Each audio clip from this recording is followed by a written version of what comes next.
Tildsley, Martyn. It's so lovely to have you here. What a privilege to be able to sit down and speak with you about so many issues. And you've come here to New Zealand for the conference, for the Family First conference. Is that correct? That's correct. G'day, Leao. It's good to be talking to you. But yeah, I'm here for the Family First conference in Auckland. So your topic, can you just tell me what you're going to be speaking about before we jump into it? Yes, I am. I'm going to be speaking, and I'm going to be speaking about two things. The program says I'm going to be talking about courage, but I'm going to be talking about character and courage, because what we do through our courage is really downstream from who we are. Sure. And so I think that the answer to what must we do, mainly as Christians, and I will be speaking mainly to Christians, but generally as conservative people, what we must do is have good character and be of good courage, so that character can create transformative change. So I'm going to be talking about those things. We just in the break earlier this morning, we talked to some young people, and we said to them, "How are you finding the conference so far?" And they said, "Really inspirational." And so both Mel and I said, "What are you going to do with it? Where do you go from here?" Because conferences are amazing to inspire you. Yeah. But do they stay in the bag that you take home with?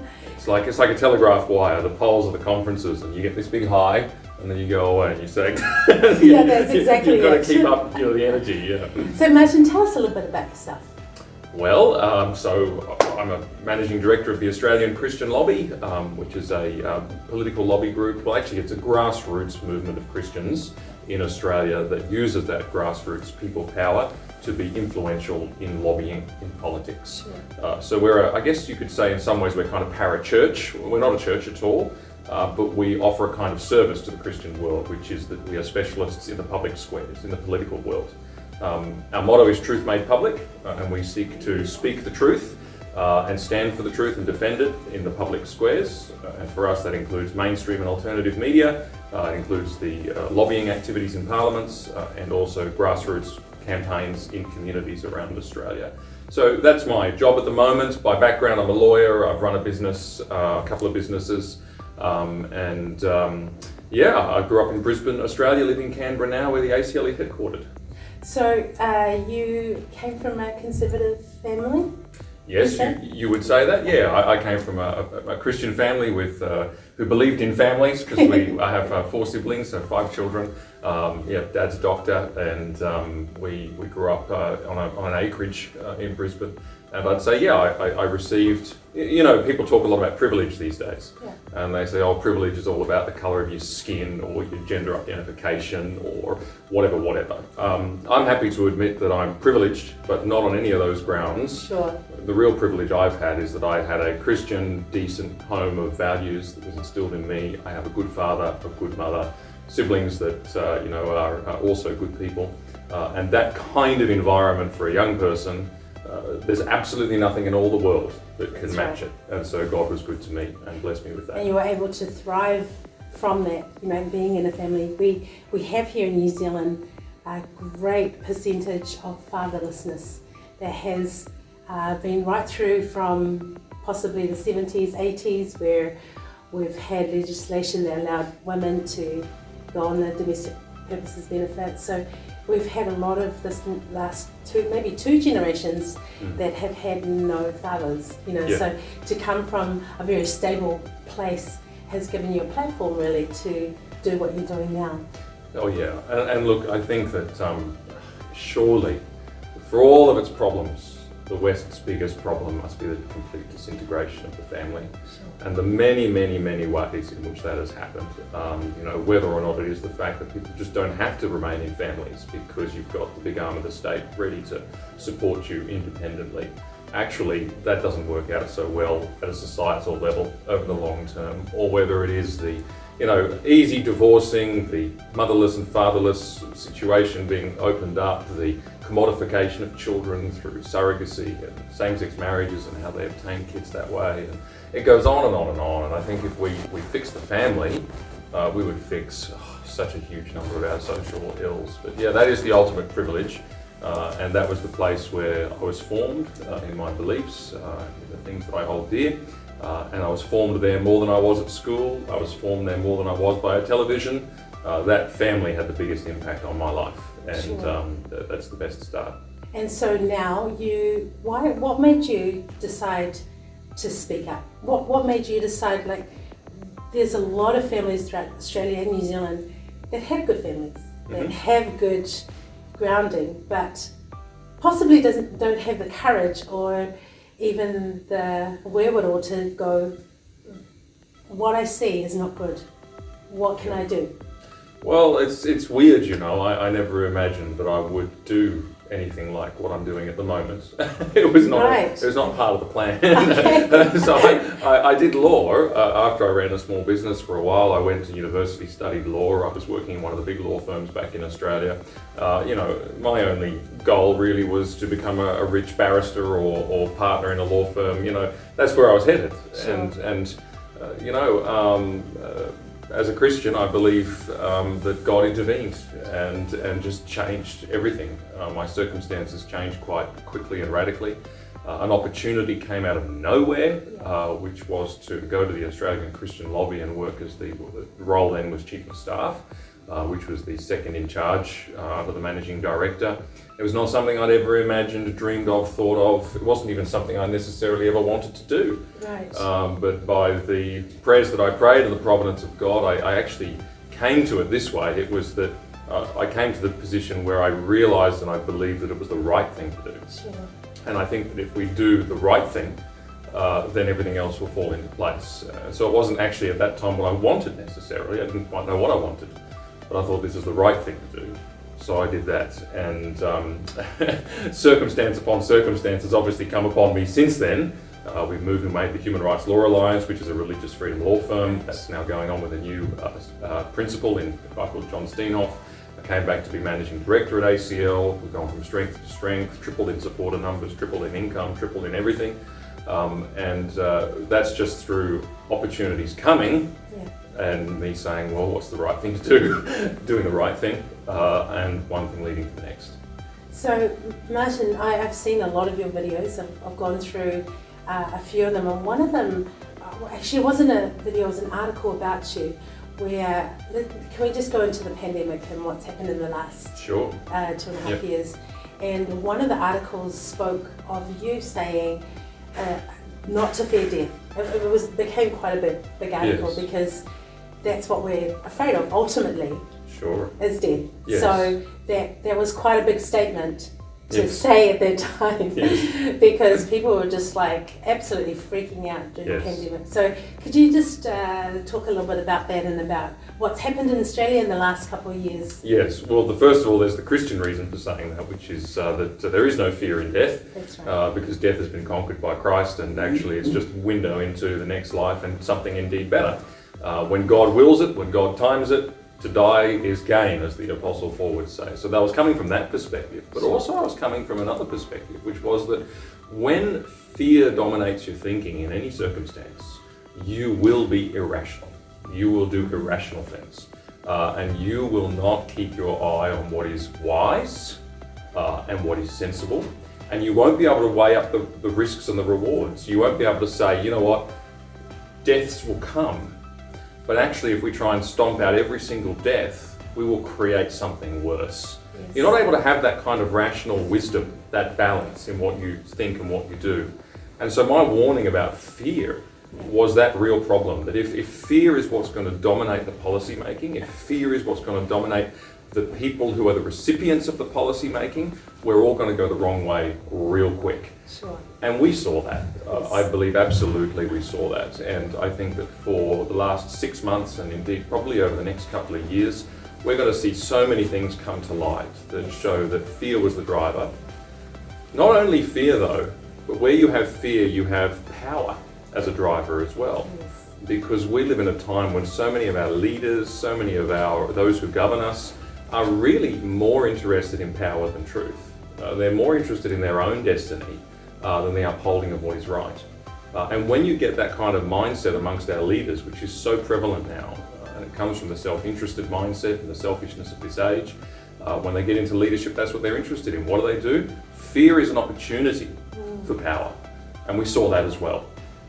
And so I thought my warning was really important. Yes. It got roundly criticised at the time. It did. But I think history is going to prove me right, which is that our fear We lost our wisdom in the fear, we overreacted, and also a lot of people got a lot more power than they should ever have had. So how did the Australian Church respond to the pandemic, do you feel? Well, only marginally better than the society at large, and in pockets. Sure. I think this is.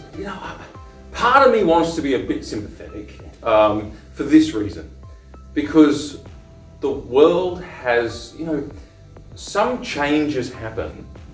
It's a little bit like a disease or a cancer or something. So much of the change happens without anyone's knowledge, out of sight, in a place where it's not detected or seen. And then one day you wake up and, oh my goodness, it's reached a stage that's cataclysmic. Yes. And we've seen that with the way that particularly the Western world and Europe has changed in the last particularly 10 years. You've had so much work done behind the scenes.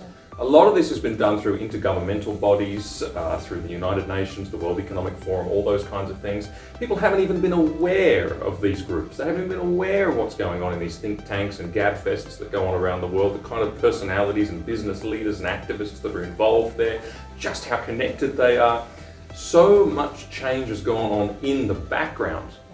And of course, it's taken something like a pandemic to suddenly make us all go, oh my goodness, the change really has gone that far. And the change I'm talking about is that basically what's happened is that those that govern in the West and the connections that they have with each other and the groups that lobby them and are influential to them have basically become a group of statists, which is another way of saying sort of a communistic kind of mentality. And it took the pandemic to show that the West is really halfway to statism. The West has really moved halfway to a communism kind of mindset. So Marxism didn't work, cultural Marxism came along, it's starting to work. And we're suddenly seeing that, and I think it's an opportunity for pandemic, now that we're coming out the other end. I think everyone's able to be a little more rational, a little more sober, I hope humble about their own attitudes during the time, and look back and say, what did we learn from that? And I think we learned that the Western world has changed. It has changed in a great effect, but here in New Zealand we're starting to see the results of communism really start to take a hold. We have high food prices, our petrol, and so people are concentrated more on what is happening in their day-to-day than everything else that's happening around them. Yeah. So, we still, as we're talking as Christians here, we have a faith that we know that this is only a small, we're just pilgrims passing through. Yes.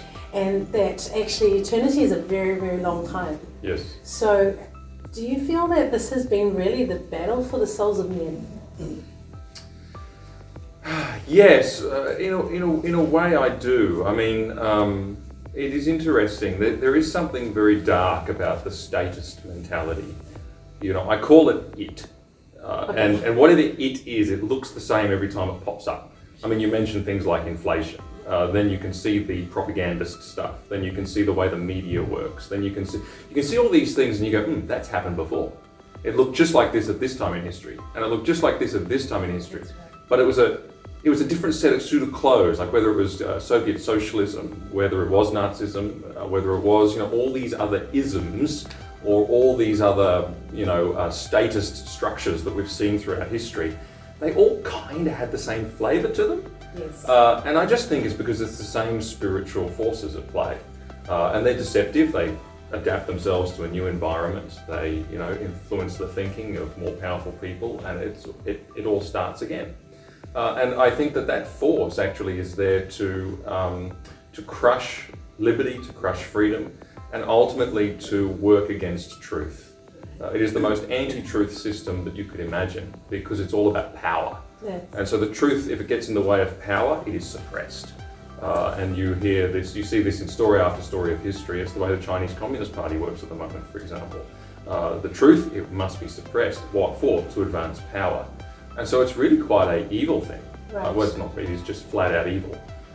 And so where the truth is suppressed and where you've got the state standing in the way of the truth, then that is a battle for the souls of men, because people are saved by the truth. That's right, and here in New Zealand we're feeling it, the flexing of that rule over Right. us, suppressing the truth, Right. bringing in media that is only listening to the one source of truth. We had our Prime Minister say that during our pandemic was that don't listen to anyone else. We are That's the right. come to We will one- be your one source of truth. She said that, I remember that. She did. There you have it, yeah. And in another line, she said, well, once you're vaccinated, you will not get sick and you will not die. Okay. And these kind of things are come up more and more, that as we speak the truth, which does set people free, Absolutely. it has been more and more suppressed here. So Definitely, yeah. I want to just bring it right back down to the average person who has come along to the conference or just thinking, what can I do? Like as a, someone who may not have a degree but just wants to have that bit of courage. What can you say to them? Can you speak to that place of that person, that Joe Blogg, the young teenager who's saying, I've just got fired from my job, but I really want to stand against this, what we feel is tyranny here. Yes. What do you have to say?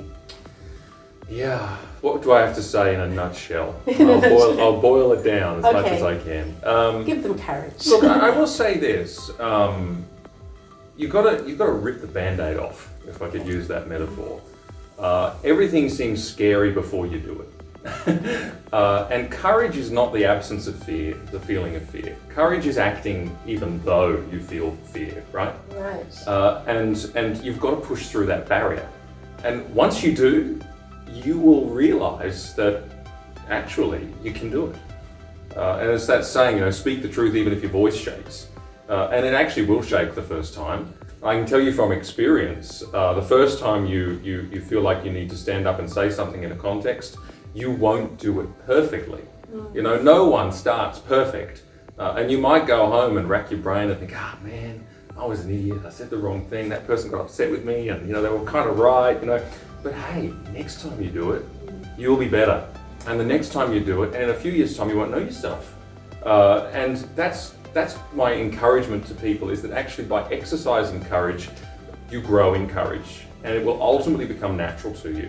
And ultimately, people will even look to you for the answers that they've not been able to articulate or think about because you've started to do it. So there's that encouragement for people. The other thing I will say is that the souls of men depend on this. This world is becoming a darker place. The Western world is becoming a dark place in the sense that truth is more and more scarce. To quote Isaiah, truth has stumbled in the public squares. And fallen in the streets. It's fallen in the streets, exactly. And that's actually where we are. And I just think that God is always looking for agents of light and truth. He says, be the light of the world. Don't let the basket cover you up. Be out there to be seen. He's looking for those people. And you can be somebody who actually does things in this time, in this world, that genuinely enrich and impact on your neighbours, but also actually have an eternal consequence. And that's really what we ultimately need to be living for. And if you speak the truth, you can have an incredible impact. And I think that Jesus will say, well done for standing up for truth and doing the right thing. But also that opens doors to speak what I call the whole truth, which is to actually lead people to conversations about why you say the things you say, why you believe, what it is that's different about you, which is ultimately the God that you have, the Christ that saved you, and you have those conversations. And I have found through my work, just by going out there and speaking truth on so many issues, and then letting people join the dots and say, actually the reason I think this is because the Bible says so, or because this is the gospel.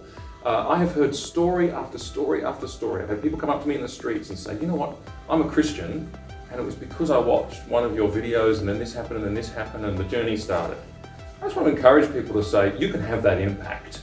You just need to push through that fear barrier. You need to start practicing, and once you do that, you can have that impact, which is for now, and it's for forever.